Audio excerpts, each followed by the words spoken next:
Buenos, bienvenidos, bienvenidas a esta nueva sesión, este nuevo módulo que vamos a estar trabajando aquí en el diplomado Voces que Salvan, Liderazgos Territoriales para una Movilidad Segura con enfoque de género. Yo soy Norma Constanza Hernández Cantor y les voy a estar acompañando en este módulo 3 que corresponde a seguridad vial y movilidad. Entonces, en esta sesión número 1 voy a iniciar compartiéndoles un poco cuál es el objetivo que tenemos en este módulo, que es básicamente revisar estrategias de movilidad segura aplicadas a distintos contextos urbanos y rurales, promoviendo entornos viales más seguros. Entonces es muy importante que empecemos a evidenciar cómo esto que vamos a estar dialogando puede ser aplicado tanto a contextos urbanos y rurales, reconociendo pues las diferencias y características y necesidades que hay en nuestro territorio en su diversidad.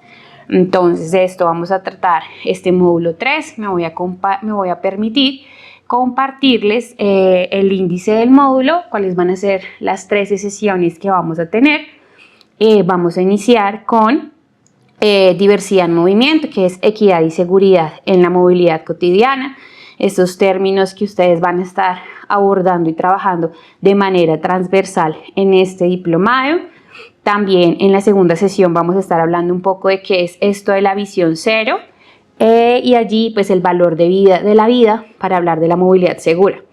De tercera sesión tenemos lo que es la movilidad activa, los caminos seguros para todas las edades. En la cuarta sesión vamos a estar hablando de diseñar para incluir, infraestructura accesible y cultura del cuidado. Estos temas también les vamos a estar dialogando bastante. El tema de la accesibilidad y el tema también del cuidado. De sesión 5 tenemos lo referido a género y movilidad, riesgos ocultos en la vía pública. De sexta sesión tenemos lo que corresponde a movilidad con accesibilidad, una vía para todos los cuerpos. Séptima sesión, movilidad con sentido cultural, riesgos y realidades del territorio. Octava, ciclistas visibles, infraestructura segura y respeto en la vía. Novena, acciones cotidianas para una movilidad solidaria. Décimo, ciudades amigables, movilidad para una vejez segura. Aquí también vamos a estar hablando de qué es esto, qué significa hoy en día hablar de ciudades amigables para la vejez, ciudades amigables para la infancia. Unos temas también muy importantes y mucha relevancia en este momento. De sesión 11, ya para ir terminando, vamos a abordar qué es esto de educar para proteger, seguridad vial desde los saberes locales, la importancia también del rol que todos y todas ustedes tienen allí en el territorio para abordar desde el saber local la promoción de la movilidad segura. Y en sesión 12 tenemos diseño seguro e inclusivo desde las infraestructuras que cuidan. Y la sesión 13 tenemos lo relacionado a liderazgos que transforman, construyendo movilidad con equidad. Entonces, esas van a ser las sesiones y los temas que vamos a estar abordando en este módulo. Esperamos que sean pues lo más provechoso para todos y todas ustedes y que pueda ser principalmente muy aplicable a cada uno de sus territorios. Entonces, pues vamos a dar inicio a la sesión número 1, que corresponde a diversidad en movimiento, equidad y seguridad en la movilidad cotidiana. ¿Cuál es el objetivo que tenemos en esta sesión? Es identificar los principios fundamentales de la movilidad segura desde un enfoque de género, etnia y accesibilidad. Antes de entrar en detalle un poco de qué significa esto, quisiera plantearles una pregunta para que todos y todas allí en el lugar en el que se encuentren pudiesen reflexionar un poco como si alguna vez ustedes se han detenido a pensar qué pasaría si de un momento a otro no nos pudiésemos mover de manera autónoma.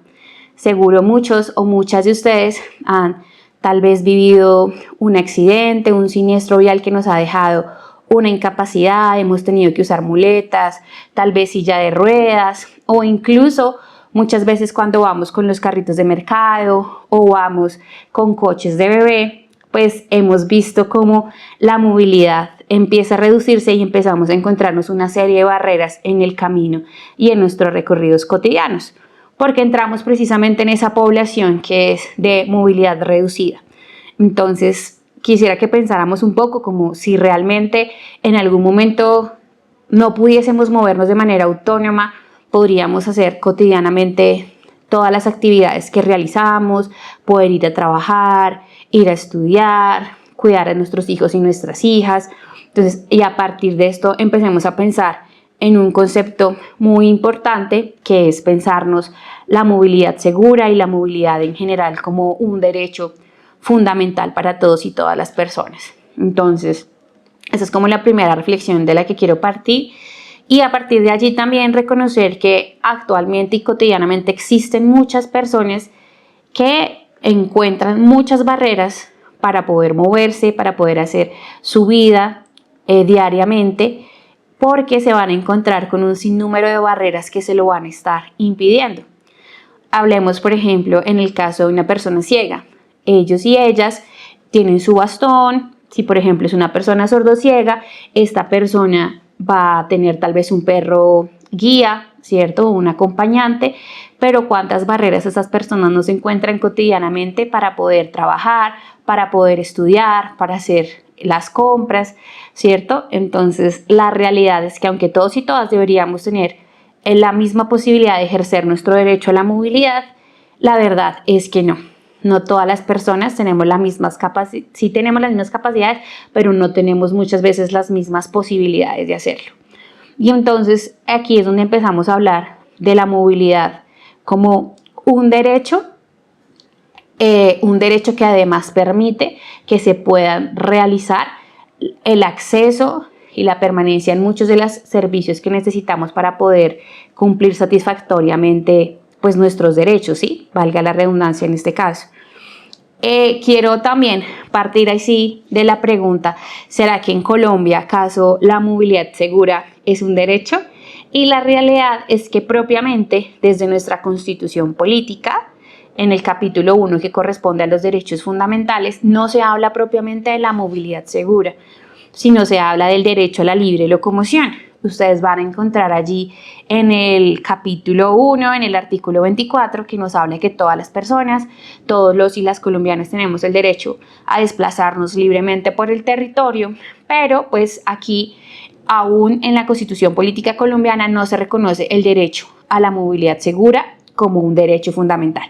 Pero sí es verdad que en Colombia pues se vienen desde el marco normativo y también algunas publicaciones que han hecho las Cortes, se han hablado de que sin el derecho a la movilidad, pues también se violentan muchos otros derechos y perdemos acceso a muchos otros espacios que nos permiten esta vida en plenitud de derechos. Por ejemplo, y es una ley muy importante para que la empecemos a tener en el radar y presente, que es la Ley 1618 del 2013. Esta ley es precisamente por medio de la cual se establecen las disposiciones para garantizar el pleno ejercicio de los derechos de las personas con discapacidad. Cuando nos ponemos a reflexionar sobre quiénes son esas personas que diariamente más tienen vulnerado su derecho a la movilidad, precisamente están los grupos más vulnerables, dígase personas con discapacidad, dígase personas mayores, dígase niños, niñas y adolescentes, e incluso, como les decía con la pregunta inicial, pues las personas con movilidad reducida. Entonces, en el campo de la normativa de los derechos de las personas con discapacidad en Colombia, se ha avanzado, hay bastante marco normativo que respalda esto y pues ellos y ellas son unas de las personas que frecuentemente más ven violentado esa posibilidad de moverse de manera autónoma, independiente, de tener una vida libre de barreras, ¿sí? Ahí que en esta ley ellos ya empiezan a mencionar el acceso y la accesibilidad como un derecho fundamental en donde todas las personas, sin importar sus necesidades, sus características, especialmente las personas con discapacidad, puedan permanecer, acceder a todos los espacios, a los entornos físicos, públicos, transporte público y en general al espacio público, porque la realidad es que nos vamos a encontrar muchas barreras para estas personas en este espacio. Entonces, desde esta ley, las personas con discapacidad aquí ya empiezan a abordar esta importancia del derecho a la movilidad. Allí, además, mencionan un tema muy importante que nos compete aquí a todos y a todas, lo que tiene que ver con el servicio público del transporte. Ellos, como ustedes podrán evidenciarlo, seguramente también de pronto lo han vivido, pues el transporte público es uno en el que todavía tenemos mucho por hacer y mucho por avanzar para que las personas con discapacidad puedan acceder. Entonces ellos allí hablan de esto y empiezan a introducir un concepto que también es muy importante, que vamos a estar abordando de manera transversal, no solo en este módulo 3, sino en lo largo del diplomado, y es el tema del diseño universal. Y es cómo las cosas deben estar diseñadas para que todos y todas, sin importar nuestras necesidades, nuestras características físicas, motrices, cognitivas, podamos acceder a la diversidad de servicios y en general de infraestructuras. Entonces, allí además quiero traer a acotación que en el artículo 15, en esta ley que les mencionaba, además se menciona el derecho al transporte. No solo el derecho a la movilidad, que es lo que veníamos hablando, sino que empiezan a tratar este tema de el derecho al transporte. Entonces me parece súper importante que cuando nos empecemos a pensar allí desde nuestros territorios, qué podemos hacer a favor de la accesibilidad y todo esto, pensemos también en la lógica de lo que ya está establecido para las personas con discapacidad, desde el derecho a la movilidad y el derecho al transporte. Adicional, frente a otras poblaciones vulnerables, como les decía, hay que reconocer que aquí en Colombia, por ejemplo, tenemos una política nacional de envejecimiento y vejez que tiene temporalidad hasta el 2031, y allí también pues las poblaciones de personas mayores han hecho un llamado que ellos también frecuentemente tienen problemas de accesibilidad, y pues allí en esta política pública vamos a encontrar que existen pues algunas propuestas en concreto para poder fomentar la accesibilidad, la movilidad, la adaptabilidad y la seguridad en el entorno físico, pensando en las personas mayores. Igual, en el caso de la infancia y la adolescencia, hay que partir de una premisa fundamental, y es que ellos y ellas son un grupo de especial protección en nuestro país, que está reconocido desde la Constitución Política de Colombia, el Código de Infancia y Adolescencia, y vamos a encontrarnos allí que todos y todas las personas debemos velar siempre por la integridad, la vida y la salud de las niños, niñas y adolescentes de nuestro país. Y esto que implica también velar porque ellos y ellas se puedan mover de manera segura, lo autónomo que puedan realizarlo, también de acuerdo a nuestro marco normativo, pero es un tema también fundamental pensar en este grupo poblacional. Como una buena práctica que tenemos en nuestro contexto latinoamericano, quiero comentarles que en México, es un caso como para resaltar, desde el año 2018 en su Constitución General, así le llaman allí, su Constitución General, ellos ya incluyeron en el artículo 4, párrafo 17, este tema que me va a permitir leerles textual, que dice que toda persona tiene derecho a la movilidad en condiciones de seguridad vial, accesibilidad, eficiencia, sostenibilidad, calidad, inclusión e igualdad. Entonces tenemos esta buena experiencia del caso mexicano, en donde ya se habla de propiamente el derecho a la movilidad, pero no cualquier tipo de movilidad, sino una movilidad segura, una movilidad accesible, eficiente, sostenible, con calidad, inclusión e igualdad. Entonces es muy interesante ver allí cómo se trajo todo esto que se ha venido dialogando también desde conferencias, reuniones internacionales y demás. Entonces es fundamental este tema allí. Cabe mencionar que esta propuesta y esto que se logró allí en México también obedece, por ejemplo, a unas reuniones que se tuvieron en donde se ha reconocido que las personas que más cotidianamente ven violentado su derecho a la movilidad pues son las poblaciones más vulnerables, que es lo que veníamos hablando: niños, niñas y adolescentes, personas mayores, personas con discapacidad y personas con movilidad reducida. Entonces quería compartirles esta experiencia de México. Bueno, hablando de este tema de la promoción y que las personas, todas las personas, especialmente las más vulnerables, cada día puedan acceder más al ejercicio real del derecho a su movilidad, es importante que acá introduzcamos un concepto que ya lo me iría mencionando, pero es muy importante que todos y todas lo tengamos presente, y es lo relacionado a qué son las barreras, porque ustedes se lo van a encontrar constantemente, que las personas con discapacidad, las personas mayores nos van a estar diciendo este tema de nosotros encontramos muchas barreras para participar, para ejercer plenamente nuestros derechos. Y entonces, ¿qué tenemos que son las barreras? Como su nombre lo indica, es cualquier tipo de obstáculo que impida el ejercicio efectivo de los derechos de las personas con algún tipo de discapacidad. Esta es la definición que tenemos actualmente en Colombia, pero como les decía, esto no solo abarca a la población con discapacidad, sino en general a muchas otras poblaciones vulnerables. Y lo que les decía, para encontrar y para incluirnos nosotros en el grupo poblacional de la movilidad reducida, no se requiere tener una discapacidad, porque las personas, por ejemplo, las personas embarazadas, las personas mayores, los niños y las niñas, las personas con la diversidad también tan amplia que es de la discapacidad, pues se van a encontrar esta serie de barreras. Básicamente, hoy en día hablamos de más barreras, pero básicamente se habla de 3 tipos de barreras: las barreras actitudinales, las comunicativas y las físicas. Pensemos en estos 3 tipos de barreras desde la lógica de acceso a la movilidad, acceso al transporte, ¿sí?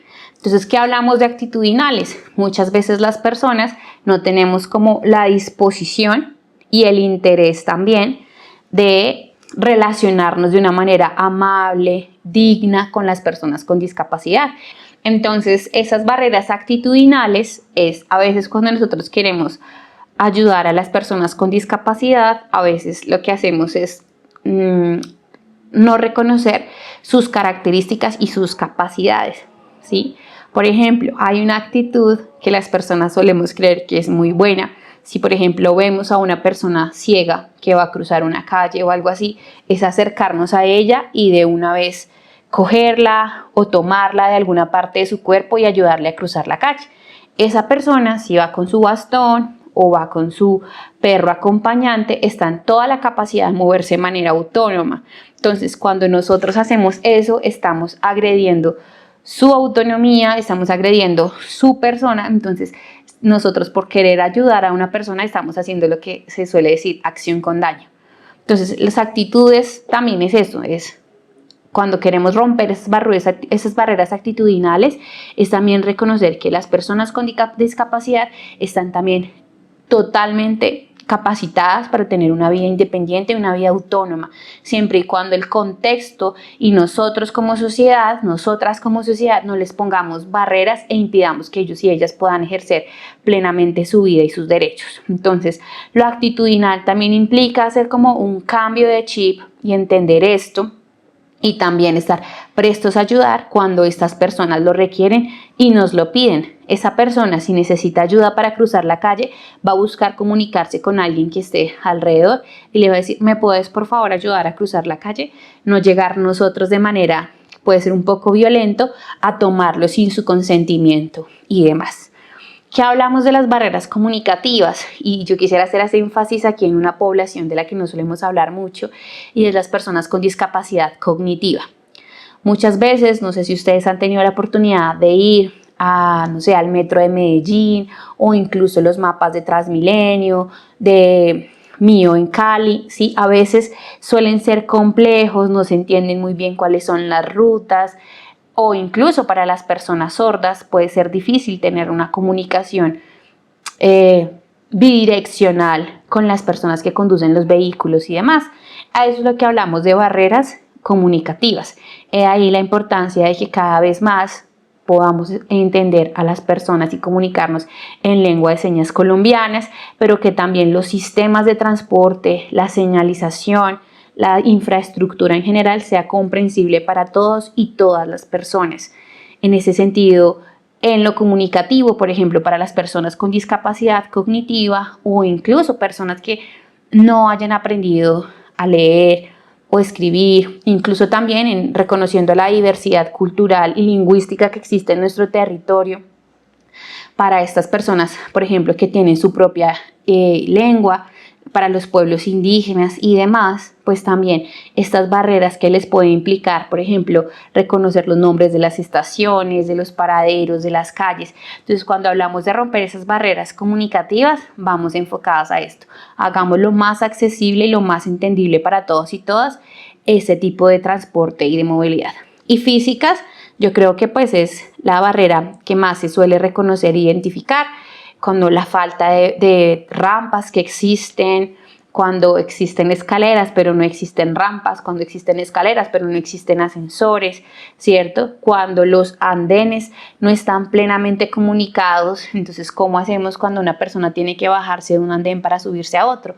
Muchos y muchas de ellos se ven obligados, seguramente nosotros también lo hemos hecho, a caminar por la calzada, ¿cierto? Caminar por la calle, porque los andenes todo el tiempo nos están encontrando un montón de barreras que nos impiden todo el tiempo hacer un tránsito fluido, caminar tranquilamente y seguir nuestro desplazamiento. Entonces esas son las barreras físicas las que solemos reconocer más, fundamental, y siento que quizás lo actitudinal, que es un cambio cultural, implica más tiempo, más educación, más formación. Las barreras físicas, siempre y cuando haya inversión e interés, pues también se pueden trabajar abordando los temas de infraestructura en el espacio público y en el transporte y demás. Entonces, teniendo un poco ese tema de qué son las barreras, es ahí donde vamos a ver, bueno, ¿qué hacemos? ¿Qué es lo contrario a esas barreras? Y es precisamente la accesibilidad. Ese tema que les decía que vamos a estar abordando de manera tan importante en nuestro diplomado. Entonces, la accesibilidad precisamente son las condiciones y las características de todo espacio físico, de productos, de servicios, objetos, herramientas, utensilios que permiten que todas las personas puedan acceder a ellas, ¿sí? Sin importar su condición, sus necesidades, sus características. Pensemos también, por ejemplo, en una población de la que no solemos hablar mucho, y en las personas de talla baja, ¿sí? Realmente, como una persona de talla baja se puede subir a los buses que tenemos en nuestro territorio. Incluso si en nuestro territorio no tenemos buses y nos transportamos de otras maneras, esas personas, por ejemplo, de talla baja, ¿cómo se desplazan cotidianamente? Muchos de ellos y ellas van a tener siempre que transportarse, por ejemplo, tomando transporte público individual, taxi, por ejemplo, y en ese caso, pues, para ellos es muchísimo más costoso la movilidad cotidiana, además de que tienen muchas barreras, ¿cierto? Entonces es muy importante que empecemos a pensarlo todo en lógicas de accesibilidad, buscando que todas las personas puedan acceder a los servicios, a las entidades, a las calles, al servicio público, a las herramientas, y eso también buscando siempre una de las cosas fundamentales, sobre todo para la población con discapacidad, y es el tema del derecho a la vida independiente. Poder ser los más independientes posible. Ellos y ellas, eso es lo que principalmente quieren, poder ser independientes. En accesibilidad hablamos también de 3 tipos básicos de accesibilidad. De la accesibilidad física, la cual se cuenta de rampas, ascensores y cruces a nivel. Esa palabra también de cruces a nivel la vamos a estar escuchando bastante, que es cuando precisamente todos los andenes y toda la infraestructura peatonal está plenamente conectada. Tenemos lo sensorial. Cuando hablamos de accesibilidad sensorial, nos referimos, por ejemplo, a los semáforos sonoros, que estos ya cada vez se implementan más en nuestro país, ¿cierto? Que ponemos y aplicamos aquí el botoncito y empieza a sonar un pitido que le va a permitir a la persona reconocer hasta dónde puede llegar y si alcanza a cruzar de un lado al otro, ¿sí? Tenemos lo que es el braille también, que la idea es que cada vez podamos avanzar más en esto y que toda la infraestructura y todo lo relacionado con la movilidad cuente con el braille, y los pisos podotáctiles. Ustedes seguramente tal vez no conocen esa palabra podotáctil, pero pues se refiere a esta como... tenemos también la accesibilidad sensorial. En accesibilidad sensorial, como su nombre lo indica, es lo que hace parte de los sentidos, en el sentido de lo que podemos escuchar, lo que podemos palpar también con nuestras manos, lo que pueden palpar las personas ciegas a través de su bastón.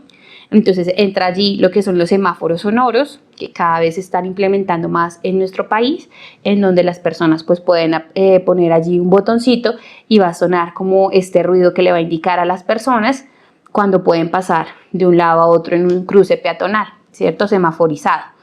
También está el tema del braille, que como ustedes saben es la lengua escrita de las personas ciegas, que ellos a través del tacto pues pueden leer.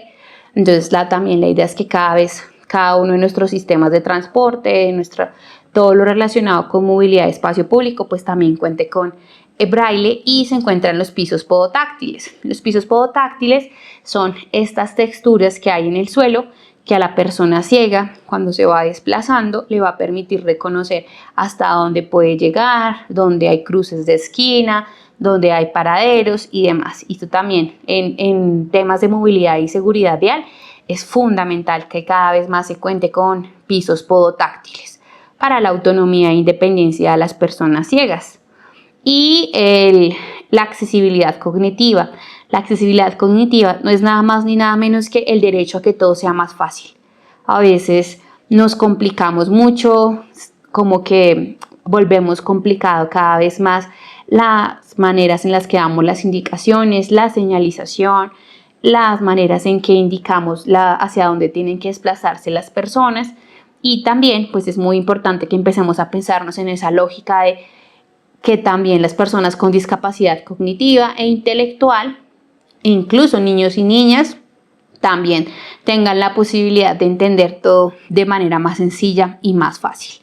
Entonces esos son nuestros tipos de accesibilidad, y ya para ir cerrando esta sesión número 1 de nuestro módulo 3, yo quisiera plantearles a todos y todas también un momento de reflexión. Esto lo vamos a tener en todas estas sesiones, con dos preguntas muy básicas para que ustedes allí también empecemos a pensar en esta lógica de accesibilidad y barreras en nuestro territorio.